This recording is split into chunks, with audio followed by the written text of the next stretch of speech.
the setups that we had, we were in this real jailhouse, which is abandoned, but very spooky environment,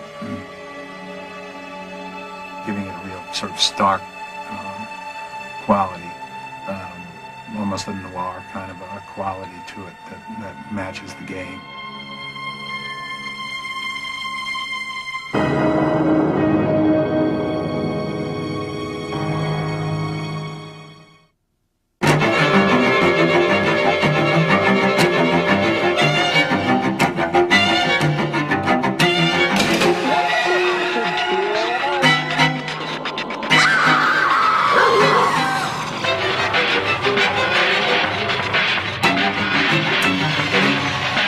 Biohazard 2.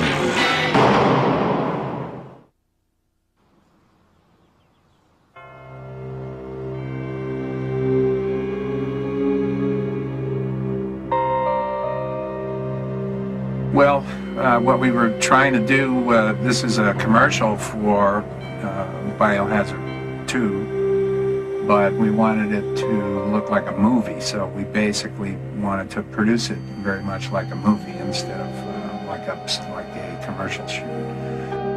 It's fabulous. I mean, I love making the movies, and it's great that there's a game which is, it's like a flashback to that genre, and it's, I can feel maybe a little bit like I had some influence on it, and so I feel very flattered, And it was just like a small motion picture shoot with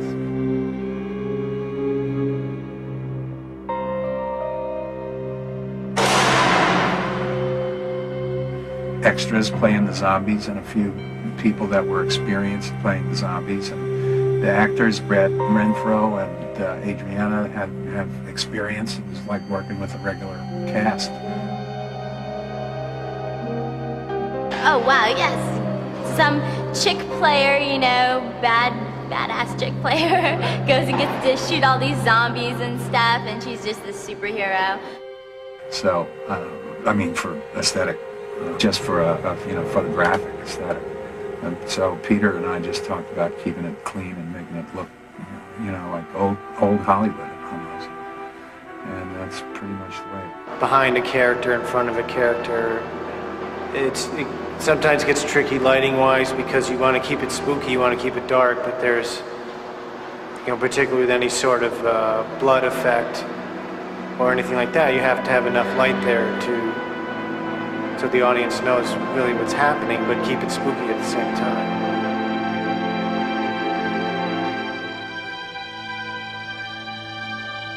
Screaming Mad George was fabulous. I mean, the zombies, he made some really terrific zombies for us. I just wish we could have given them more screen time.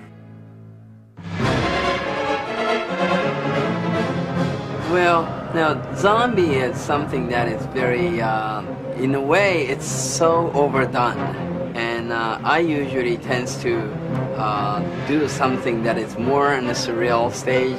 So, and then, trying to make something very different from anybody's done in the same genre.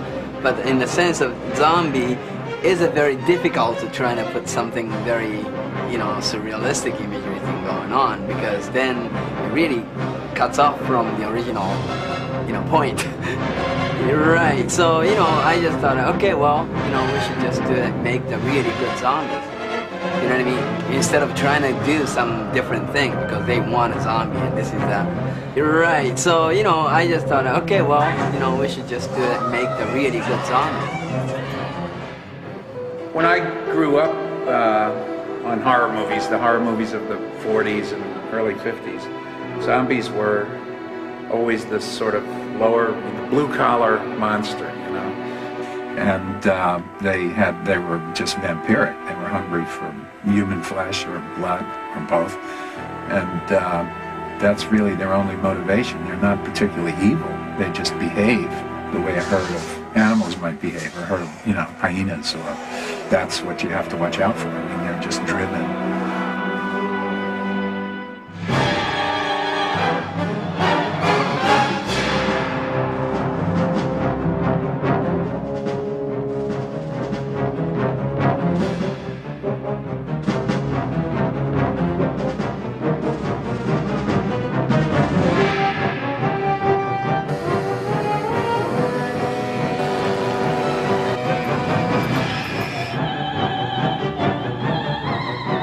know, it's funny when you get a bunch of zombies in a room.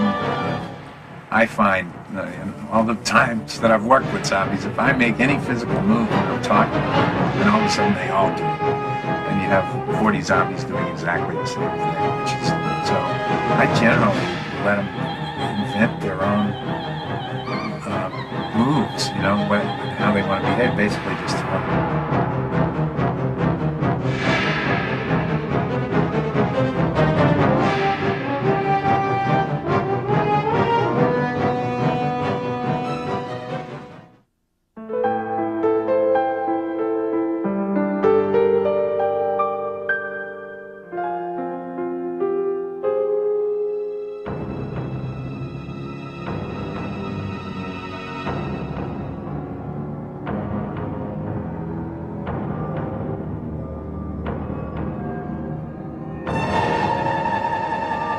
What's that?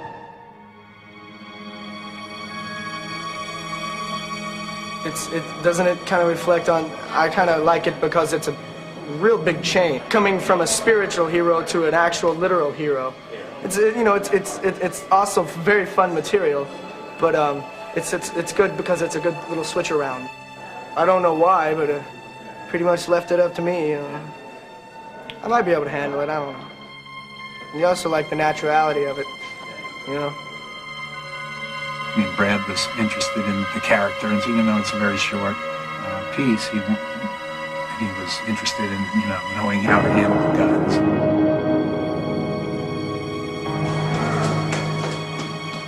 In my stories, the people that are trapped by them or that get in trouble are people who just can't either handle it or can't communicate properly with each other to form a plan to work around this problem, and so. Yeah, we're good. That's all right.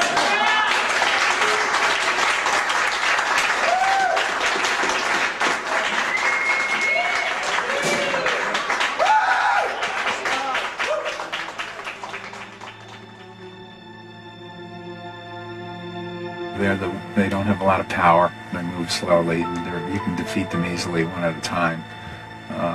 But when there's enough of them, and when you're not very organized yourself, or your group can't communicate or whatever, you know, they're going to get you.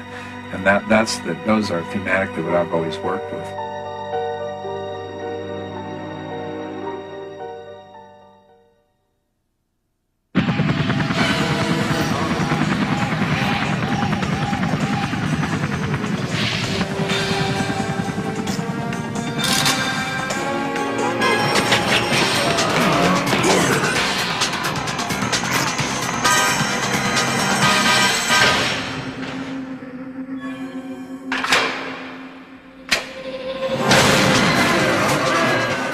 Biohazard 2.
Feed me.